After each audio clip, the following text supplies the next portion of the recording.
Hello dear students, welcome to my Odia classes. आज class को तुम मान स्वागत। तुम हिस्ट्री रहा प्रथम क्लास 7 जो मैंने रेगुलर क्लास देखुच चैनल टी को सब्सक्राइब करनियो, समस्ते बेल आइकन को प्रेस करनियो जोटा कि तुम्हें नोटिफिकेशन पाइजिवो। ओके, आगामी क्लास रे तो भल भाव देख ए क्लास को रेगुलर क्लास देख। कौन प्रकार असुविधा हेले मते कमेंट बॉक्स रे जणाओ। तो क्वेश्चन मु तुमको पचारि, समस्ते क्लास देख, मजा लगे क्लास, बहुत भल भाव क्लास करवा और रेगुलर देख। ओके, चलो आज प्रथम अध्याय आरंभ करवा। इतिहास नूतन शक्तिर अभ्युत्थान। ताले ऐतिहासिक माने और सेमानंकर उपादान कौन अच्छी, जेकों समय इतिहास रचना करने उपादान आवश्यक। मन रख, इतिहास रचना करने कौन आवश्यक? उपादान आवश्यक। ऐतिहासिक उपादान को विश्लेषण कर इतिहास रचना कराई। मध्ययुगीय भारतर इतिहास रचना करने बहु उपादान रही। ताहाको आधार कर ऐतिहासिक माने तुर्क आक्रमण, राजपूत मानकर अभ्युदय, गंगवंशर शासन, भक्ति आंदोलन, मोगल मानकर शासन, भारत यूरोपीय मानकर आगमन उपर आलोकपात करछंती। तापरे सुल्तान मामूद को शासन संपर्क में मन रख, फिरदौसी शाहनामा सूचना प्रदान करिथाए। मिनहाज उद्दीन सिराज को तबाकत इ नासरी, मोहम्मद घोरी, इल्तुतमिश, बलबन ए विषय वर्णना कराई। यह व्यतीत अमीर खुसरू तुगलकनामा, मोहम्मद बिन तुगलक कार्यकलाप संपर्क में वर्णना करिछि। बाबर आत्मचरित बाबरनामा, आबुल फाजल अकबरनामा, आबुल फाजल अकबरनामा, बाबर आत्मचरित बाबरनामा, आबुल फाजल अकबरनामा। एमाने मोगल शासक बाबर और अकबर विषय तथ्य प्रदान करिसेंती। एहीपरि भाव में मध्ययुग रचित बहु पुस्तक से समय विभिन्न शासकमान संपर्क में तथ्य प्रदान करिथाए। मन रख, यही जानिछ कि लिखाई अमीर खुसरू खाजाइन उल फुतु। मन रख, अलाउद्दीन खिलजी राज्य जय संपर्क में वर्णना करिछि। अमीर खुसरू खाजाइन उल फुतु। ओके, अलाउद्दीन खिलजी। तो फिरोज शाह तुगलक संपर्क में आफ्रिका तारीख इ फिरोज शाही पुस्तक अनेक सूचना देछि। फिरोज शाह तुगलक विषय आफ्रिका तारीख इ फिरोज शाही माने फिरोज शाह तुगलक, फिरोज शाही रु फिरोज शाह तुगलक मन रख। हुमायून को भौणी गुलबदन बेग, हुमायून नाम हुमायून को विषय अनेक कथा आलोचना कराई। हुमायून को भौणी गुलबदन बेग।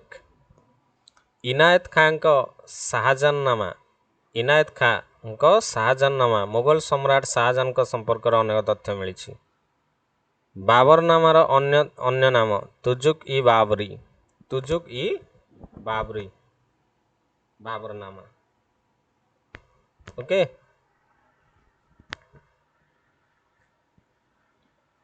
देख विजय ग्रंथ रे दोहारू कबीर धर्मवाणी संबंध में जना जाउछि। विजय ग्रंथ रे थिबा दोहारू। तापर आदि ग्रंथ बा गुरु ग्रंथ साहेब रु नानक नीतिवाणी संपर्क में सूचना मिले। श्री चैतन्य वाणी चैतन्य चरितामृत नामक पुस्तक रु जानी होछि। कृष्णदेव राय अमुक्त माल्यव पुस्तक रु विजयनगर राज्य और यार शासन विषय जानी होछि। अमुक्त माल्यव। दोहा, दोहा कौन? यह दुई धाड़ी रे रचित एक पद, दुई धाड़ी रे। प्रत्येक दोहारे केवल गोटे भाव ही प्रकाश पाए।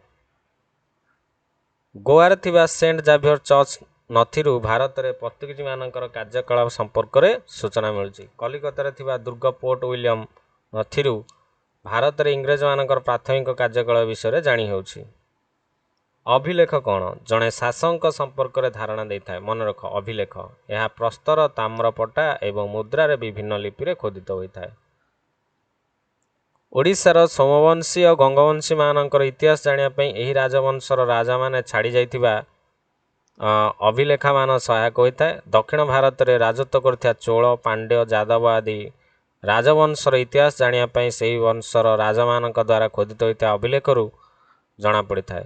ଏହି ଅଭିଲେଖ ଗୁଡ଼ିକରୁ ରାଜାମାନଙ୍କର ରାଜଜୟ, ଶାସନ ପ୍ରଣାଳୀ, ଭୂମିଦାନ ଆଦି ବିଷୟ ସମ୍ପର୍କରେ ଜାଣିହୁଏ। ତାପରେ ମଧ୍ୟଯୁଗରେ ଛାପାଖାନା ନଥିଲା, ତେଣୁ ପାଣ୍ଡୁଲିପି ଗୁଡ଼ିକ ମୁଦ୍ରିତ ହୋଇପାରୁନଥିଲା। ମନେରଖ, ଜଣେ ଲେଖକଙ୍କର ପାଣ୍ଡୁଲିପି ଦେଖି ତାହାକୁ ଅନ୍ୟ ଜଣେ ଲେଖୁଥିଲା। ଲେଖାକୁ ଅନୁସରଣ କରି ଲେଖିଲା ବେଳେ ଅଧିକାଂଶ ଅକ୍ଷର ପରିବର୍ତ୍ତନ ହୋଇଯାଉଥିଲା ଆପେ ଆପେ। ବେଳେବେଳେ ଅନୁକରଣ କରୁଥିବା ବ୍ୟକ୍ତି ମଧ୍ୟ ନିଜ ମନରୁ ଧାଡ଼ିଏ ଦୁଇ ଧାଡ଼ି ତଥ୍ୟ ଲେଖିଦେଉଥିଲା। ଓକେ, ଏହି ଐତିହାସିକ ପ୍ରମାଦ ବର୍ତ୍ତମାନ ପର୍ଯ୍ୟନ୍ତ ଦୂରୀଭୂତ ହୋଇପାରିନାହିଁ। ଫଳରେ ଅଧିକାଂଶ ଲେଖକ, କବି, ଐତିହାସିକମାନଙ୍କର ମୂଳ ଲେଖା ହସ୍ତଗତ ହୋଇପାରିନାହିଁ। ତଥାପି ମିଳିଥିବା ଗ୍ରନ୍ଥକୁ ଆଧାର କରି ଇତିହାସ ଲେଖା ହେଇଛି। ବୁଝିପାରିଲ କି? ଆଚ୍ଛା, ବିଭିନ୍ନ ଗ୍ରନ୍ଥ ତଥା ନଥି ଅଭିଲେଖାକାରରେ ସଂଗୃହୀତ ହୋଇ ରହିଥାଏ। ଐତିହାସିକମାନେ ସେଗୁଡ଼ିକୁ ପଢ଼ି ବିଭିନ୍ନ ସମୟରେ କ'ଣ କରୁଥିଲେ ନା ଇତିହାସ ରଚନା କରୁଥିଲେ। ଅଧିକାଂଶ ସମୟରେ ତଥ୍ୟ ସମ୍ବଳିତ ତାଳପତ୍ର ପୋଥିରେ କାଗଜକୁ ଉଇ ଖାଇଦେବାର ଭୟ ଥାଏ, ହଁ ନା ନାହିଁ?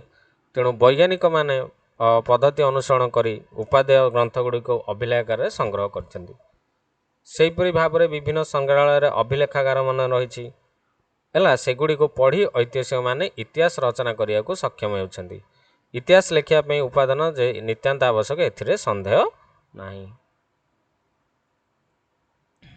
ଏଠି ଲେଖିବ ତୁର୍କମାନଙ୍କର ଆକ୍ରମଣ। ଦଶମ ଶତାବ୍ଦୀରେ ଭାରତର ରାଜନୈତିକ ଅବସ୍ଥା ଅସ୍ଥିର ଥିଲା। ଆଉ ବିଭିନ୍ନ ରାଜବଂଶର ରାଜାମାନେ ପରସ୍ପର ମଧ୍ୟରେ ଯୁଦ୍ଧ ଓ କଳହରେ ଲିପ୍ତ ଥିଲେ। ଏହାର ସୁଯୋଗ ନେଇ ଉତ୍ତର ପଶ୍ଚିମରୁ ତୁର୍କମାନେ ଭାରତ ଆକ୍ରମଣ କରିଥିଲେ। ତାଙ୍କ ମଧ୍ୟରେ ପ୍ରଥମ ଥିଲେ ଗଜନୀର ସୁଲତାନ ମାମୁଦ। ଗଜନୀର ସୁଲତାନ ମାମୁଦ, ମନେ ରଖ। ତ ମାମୁଦ ଗଜନୀଙ୍କର ଭାରତ ଆକ୍ରମଣ ବିଷୟରେ ଆଜି ପଢ଼ିବା। ତ ଦଶମ ଶତାବ୍ଦୀରେ ଆଫଗାନିସ୍ତାନରେ ଆଲତଗିନ ଗଜନୀ ନାମକ ଏକ କ୍ଷୁଦ୍ର ରାଜ୍ୟ ସ୍ଥାପନ କରିଥିଲେ। 977 ଖ୍ରୀଷ୍ଟାବ୍ଦରେ ସାବୁକ୍ତଗିନ, ମନେ ରଖିବ, ସାବୁକ୍ତଗିନ 977 ଖ୍ରୀଷ୍ଟାବ୍ଦରେ ସାବୁକ୍ତଗିନ ଏହାର ଶାସନକର୍ତ୍ତା ହେଲେ। ତାଙ୍କ ମୃତ୍ୟୁ ପରେ ସୁଲତାନ ମାମୁଦ 997 ଖ୍ରୀଷ୍ଟାବ୍ଦରେ ସିଂହାସନ ଆରୋହଣ କରିଥିଲେ। ଗଜନୀକୁ ଏକ ଶକ୍ତିଶାଳୀ ରାଜ୍ୟରେ ପରିଣତ କରିବା ପାଇଁ ସେ ସ୍ୱପ୍ନ ଦେଖିଥିଲେ ମଧ୍ୟ ଏହାର ଏସିଆ ଜୟ କରି ବିଶାଳ ସାମ୍ରାଜ୍ୟ ସୃଷ୍ଟି କରିବାର କଳ୍ପନା ତାଙ୍କ ମନରେ ଉଙ୍କି ମାରିଥିଲା। ସେଥିପାଇଁ ସେ ଏକ ବିରାଟ ସୈନ୍ୟବାହିନୀ ଗଠନ କଲେ। ଭାରତର ଧନରତ୍ନ ତାଙ୍କୁ ପ୍ରଲୋଭିତ କରିଥିଲା। 1000 ଖ୍ରୀଷ୍ଟାବ୍ଦରୁ 1027 ଖ୍ରୀଷ୍ଟାବ୍ଦ ମଧ୍ୟରେ ସେ 17 ଥର ଭାରତ ଆକ୍ରମଣ କରିଥିଲେ। କେତେ ଥର? 17 ଥର ଭାରତ ଆକ୍ରମଣ କରିଥିଲେ ସୁଲତାନ ମାମୁଦ। ତ ଗଜନୀକୁ ଶକ୍ତିଶାଳୀ କରିବା ପାଇଁ ସୁଲତାନ ମାମୁଦ ଆଉ କ'ଣ ସବୁ ପଦକ୍ଷେପ ନେଇଥିବେ ଦେଖିବା। ତ ମାମୁଦ ପଞ୍ଜାବ, ମୁଲତାନ, ଥାନେଶ୍ୱର ଆଦି ଅଧିକାର କରି ନିଜ ବୀରତ୍ୱର ପରିଚୟ ଦେଇଥିଲେ। ସେ ପଞ୍ଜାବକୁ ନିଜ ସାମ୍ରାଜ୍ୟରେ ମିଶାଇ ଦେଇଥିଲେ। ପଞ୍ଜାବକୁ 1025 ଖ୍ରୀଷ୍ଟାବ୍ଦରେ ମାମୁଦ ଗୁଜରାଟରେ ପ୍ରସିଦ୍ଧ ସୋମନାଥ ମନ୍ଦିର ଲୁଣ୍ଠନ କରି ବହୁ ଧନରତ୍ନ ଭାରତରୁ ଗଜନୀକୁ ନେଇଯାଇଥିଲେ। ହିନ୍ଦୁ ମନ୍ଦିର ଧ୍ୱଂସ ଏବଂ ଲୁଣ୍ଠନ କରି ଇସଲାମ ଧର୍ମର ଗୌରବ ରକ୍ଷା କରିବା ପାଇଁ ସେ ଚେଷ୍ଟିତ ଥିଲେ। ମାମୁଦ କେତେ ଥର ଭାରତ ଆକ୍ରମଣ କରିଥିଲେ ନା 17 ଥର। ମନେ ରଖ, 17 ଥର। ଅନେକ ରାଜ୍ୟ ଉପରେ ଆକ୍ରମଣ କରିଥିଲେ। ସେଗୁଡ଼ିକ ହେଲା କାଶ୍ମୀର, ବଙ୍ଗ, ବୁନ୍ଦେଲଖଣ୍ଡ, ମାଳବ, ଆଜମିର। ଓକେ, ସୋମନାଥ ମନ୍ଦିର ଆକ୍ରମଣ ବେଳେ ଗୁଜରାଟର ରାଜା ଭୀମଦେବ ରାଜ୍ୟ ଛାଡ଼ି ପଳାୟନ କରିଥିଲେ। ସୋମନାଥ ମନ୍ଦିର ଗୁଜରାଟର କାଥିଆୱାଡ଼ ସମୁଦ୍ର କୂଳରେ ଅବସ୍ଥିତ ଥିଲା। ମାମୁଦଙ୍କୁ ବାଗଦାଦର ଖଲିଫା ଇସଲାମ ଧର୍ମର ରକ୍ଷକ ବୋଲି ସମ୍ମାନିତ କରିଥିଲେ। ଇସଲାମ ଧର୍ମର, ମନେ ରଖିବ। ତାପରେ 1030 ଖ୍ରୀଷ୍ଟାବ୍ଦରେ ସୁଲତାନ ମାମୁଦ ମୃତ୍ୟୁବରଣ କରିଥିଲେ। ସୁଲତାନ ମାମୁଦ ମୃତ୍ୟୁବରଣ କଲେ 1030 ଖ୍ରୀଷ୍ଟାବ୍ଦରେ। ତାହେଲେ ସମଗ୍ର ଉତ୍ତର ଭାରତ ଏକ ଆକ୍ରମଣଶାଳୀ ଲୁଣ୍ଠନକାରୀ କବଳରୁ ମୁକ୍ତ ହେଲା। ମାମୁଦ ନିଜ ଗଜନୀର ବହୁ ଉନ୍ନତି ସାଧନ କରିଥିଲେ। ସେ ସେଠାରେ ଏକ ବିରାଟ ପାଠାଗାର ଓ ସୁନ୍ଦର ମସଜିଦ ମଧ୍ୟ ନିର୍ମାଣ କରିଥିଲେ। ତାହେଲେ ମାମୁଦ ତାଙ୍କ ଦରବାରରେ ବହୁ ଜ୍ଞାନୀ ଆଉ ଗୁଣୀମାନଙ୍କୁ ମଧ୍ୟ ସ୍ଥାନ ଦେଇଥିଲେ। ସେମାନଙ୍କ ମଧ୍ୟରୁ ପ୍ରସିଦ୍ଧ ଥିଲେ ପାରସିକ କବି ଫିରଦୋସୀ। ମନେ ରଖିବ ମାମୁଦ। ସେ ଶାହନାମା ନାମକ ଏକ ବିରାଟ ଗ୍ରନ୍ଥ ରଚନା କରିଥିଲେ। ଶାହନାମା ଆଉ ଜନମାନସରେ ଅମର ହୋଇ ରହିଛନ୍ତି। ମାମୁଦ ଆଲବେରୁଣି ନାମକ ଜଣେ ବିଦ୍ୱାନ ବ୍ୟକ୍ତିଙ୍କୁ ଭାରତ ସମ୍ପର୍କରେ ଜ୍ଞାନ ଆହରଣ କରିବା ପାଇଁ ପଠାଇଥିଲେ। ସେ ଭାରତରେ ବହୁ ବର୍ଷ ଧରି ରହି ଭାରତ ଉପରେ ଏକ ସୁନ୍ଦର ପୁସ୍ତକ ରଚନା କରିଥିଲେ। ତାର ନାଁ ହେଉଛି ତହକିକ୍ ଇ ହିନ୍ଦ, ଅର୍ଥାତ୍ ଭାରତ ବିଷୟରେ ଯାହା ସତ୍ୟ। ମାମୁଦଙ୍କ ମୃତ୍ୟୁ ପରେ ଗଜନୀ ରାଜ୍ୟ ନିଜର ଗୌରବ ହାସଲ କଲା, ହରାଇ ବସିଲା। ତାଙ୍କର ଉତ୍ତରାଧିକାରୀମାନେ ଦୁର୍ବଳ ହୋଇପଡ଼ିଲେ। ଗଜନୀ ରାଜ୍ୟର ପତନ ହେଲା। ଏହାପରେ ଆଫଗାନିସ୍ତାନ ଘୋର ନାମକ ଅନ୍ୟ ଏକ ରାଜ୍ୟ ପ୍ରତିଷ୍ଠା ହେଲା। ଗଜନୀ ପରେ ଘୋର ଆସିଲା। ମନେ ରଖ, ଗଜନୀ ପରେ କିଏ? ଘୋର। ଏହାର ଶାସକ ମହମ୍ମଦ ଘୋରୀ। ଘୋର ନାମକ ଗୋଟେ ରାଜ୍ୟ ପ୍ରତିଷ୍ଠା ହେଲା। ଏହାର ଶାସକ ହେଲେ ମହମ୍ମଦ ଘୋରୀ ଭାରତ ଆକ୍ରମଣ କରିଥିଲେ। ତ ମହମ୍ମଦ ଘୋରୀଙ୍କ ଭାରତ ଆକ୍ରମଣ କେମିତି ଥିଲା? ଦ୍ୱାଦଶ ଶତାବ୍ଦୀର ଶେଷ ଆଡ଼କୁ ଘୋର ରାଜ୍ୟର ଶାସକ ମହମ୍ମଦ ଘୋରୀ ଭାରତ ଆକ୍ରମଣ କରିଥିଲେ। ଭାରତ ଉତ୍ତର ଭାରତ ଜୟ କରି ସେ ନିଜକୁ ସାହାଯ୍ୟରେ ମିଶାଇବା ତାଙ୍କର ଚରମ ଲକ୍ଷ୍ୟ ଥିଲା। ଭାରତର ଧନରତ୍ନ ମଧ୍ୟ ତାଙ୍କୁ ଭାରତ ଆକ୍ରମଣ କରିବା ପାଇଁ ପ୍ରେରଣା ଯୋଗାଇଥିଲା। ମହମ୍ମଦ ଘୋରୀ 1175 ଖ୍ରୀଷ୍ଟାବ୍ଦରେ ମୁଲତାନ ଅଧିକାର କରି ଭାରତ ଆକ୍ରମଣ ପାଇଁ ପଥ ପ୍ରସ୍ତୁତ କରିଥିଲେ। ଏହାପରେ ସେ ସିନ୍ଧୁ ପ୍ରଦେଶ ପଞ୍ଜାବ ଅଧିକାର କରି ଦିଲ୍ଲୀ ଆଡ଼କୁ ଅଗ୍ରସର ହେଲେ। ଦିଲ୍ଲୀରେ ସେତେବେଳେ ଚୌହାନ ବଂଶର ରାଜା ପୃଥ୍ୱୀରାଜ ଚୌହାନ ଶାସନ କରୁଥିଲେ ଆଉ ରାଜପୁତମାନଙ୍କୁ ସଂଗଠିତ କରିଥିଲେ। ସେମାନଙ୍କ ସହାୟତାରେ ମହମ୍ମଦ ଘୋରୀଙ୍କୁ 1191 ଖ୍ରୀଷ୍ଟାବ୍ଦରେ ତିରୋରୀ ଯୁଦ୍ଧରେ ପରାସ୍ତ କଲେ। ଏହା ଥିଲା ପ୍ରଥମ ତିରୋରୀ ଯୁଦ୍ଧ। ମନେ ରଖ, ରାଜପୁତମାନେ ସଂଗଠିତ କରିଥିଲେ, ସେମାନଙ୍କ ସହାୟତାରେ ମହମ୍ମଦ ଘୋରୀଙ୍କୁ 1191 ଖ୍ରୀଷ୍ଟାବ୍ଦରେ ତିରୋରୀଠାରେ ପରାସ୍ତ କରିଥିଲେ। ଏହା ଥିଲା ପ୍ରଥମ ତିରୋରୀ ଯୁଦ୍ଧ। ମହମ୍ମଦ ଘୋରୀଙ୍କ ଅନ୍ୟ ନାମ ବି ଥିଲା। ମନେ ରଖ, ସାହାବ ଉଦ୍ ବିନ୍ ମହମ୍ମଦ। ସାହାବ ଉଦ୍ ବିନ୍ ମହମ୍ମଦ। ସାହାବ ଉଦ୍ ବିନ୍ ମହମ୍ମଦ। ଆଉ ମହମ୍ମଦ ଘୋରୀ ଏହି ପରାଜୟକୁ ଭୁଲି ପାରିନଥିଲେ। ସେ ପୁନର୍ବାର ଭାରତ ଆକ୍ରମଣ କଲେ। 1192 ଖ୍ରୀଷ୍ଟାବ୍ଦରେ ଦ୍ୱିତୀୟ ତିରୋରୀ ଯୁଦ୍ଧରେ ସେ ପୃଥ୍ୱୀରାଜଙ୍କୁ ପରାସ୍ତ କରି ଦିଲ୍ଲୀ ଅଧିକାର କରିଥିଲେ। ଏହା ଦେଖି କୌନଜର ରାଠୋର ବଂଶୀୟ ଶାସକ ଜୟଚନ୍ଦ୍ର, ମନେ ରଖ, କୌନଜର ରାଠୋର ବଂଶୀୟ ଶାସକ ଜୟଚନ୍ଦ୍ର ରାଜପୁତମାନଙ୍କୁ ଏକତ୍ରିତ କରି ମହମ୍ମଦ ଘୋରୀକୁ ଚାନ୍ଦୁଆର ବା ଚାନ୍ଦେରୀ ଯୁଦ୍ଧ କ୍ଷେତ୍ରରେ ଭେଟିଥିଲେ। ଏହି ଯୁଦ୍ଧରେ ମହମ୍ମଦ ଘୋରୀ ଜୟଚନ୍ଦ୍ରଙ୍କୁ ପରାଜିତ କରି ଭାରତରୁ ବିପୁଳ ଧନରତ୍ନ ସ୍ୱଦେଶକୁ ନେଇ ଯାଇଥିଲେ। ସେ ଯିବା ପରେ ତାଙ୍କର ମୁଖ୍ୟ ସେନାପତି କୁତବୁଦ୍ଦିନ ଆଇବାକ, ମନେ ରଖ, ମହମ୍ମଦ ଘୋରୀଙ୍କ ସେନାପତିଙ୍କ ନାମ କୁତବୁଦ୍ଦିନ ଆଇବାକ, ବୁଦେଲଖଣ୍ଡ, କାଲିଞ୍ଜର ଓ ମାହୋବା ଆଦି ଅଞ୍ଚଳ ଅଧିକାର କରିଥିଲେ। ତାଙ୍କର ଅନ୍ୟତମ ସେନାପତି ଉଖ୍ତିୟାରଉଦ୍ଦିନ ଖିଲଜୀ ବଙ୍ଗ ଓ ବିହାର ଅଧିକାର କଲେ। ମହମ୍ମଦ ଘୋରୀ ଲାହୋରଠାରେ 1206 ଖ୍ରୀଷ୍ଟାବ୍ଦରେ ପ୍ରାଣତ୍ୟାଗ କରିଥିଲେ। ଲାହୋରଠାରେ ମହମ୍ମଦ ଘୋରୀ।